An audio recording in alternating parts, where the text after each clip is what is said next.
evakuatordur, maşın aparır. Deməli, evakuator maşını yüksək sürətlə sürür. Hansı ki, burada 45 maildir, o sürür 50 mayla yaxın. Burada nə baş verir?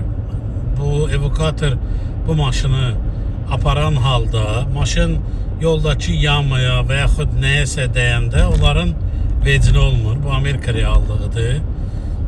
Yəni evakuator maşını götürüb aparanda bu formada onun düşündürmür ki, o düşünmür ki, bu kiminsə əmanətidir, bunu aparıram, səliqə ilə sürüm, normal sürüm, yəni belə bir şey yoxdur.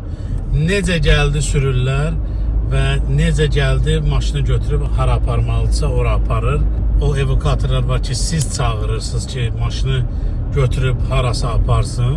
Yəqin ki, o evakuatorlar fərqli olur, amma bunlar hansı ki, idarələrin, məsəl üçün, maşının pulunu vermirsən, bank göndərir, get evakuatora deyir, get götür, yerindir. Burada kreditlə alınan maşınlarda GPS izləyici var. Həmin o GPS izləyicidən bank evakuatora ünvanı deyir, maşın filan yerdədir, get maşını götür, gətir. Bank deyəndə və yaxud hər hansı bir təşkilat deyəndə bunu evakuatorlar gedib nə cür olur olsun onu götürürlər.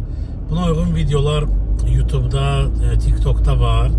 Evakuator sürücülərin öz kanalları var. Orada görürsünüz. Adam içində ola gəlib götürürlər və yaxud adam qaçır maşında, deyir, burax maşınımı, buraxmır. O hallardır ki, onlar maşının borcu olur, vermirlər və maşının sahibi əslində sən borcu ödəyəndən sonra sən olursan. Ödəməyənə qədər bunun sahibi həmin təşkilatdır ki, hardan almısan.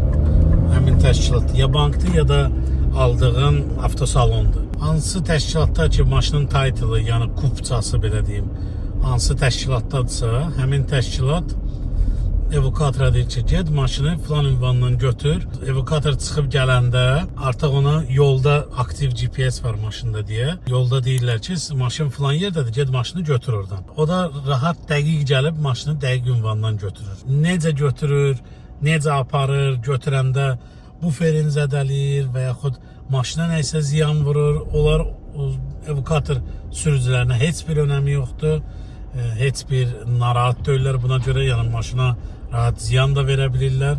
Bu Amerika reallığıdır, dedim sizə, bunu da çatdırım.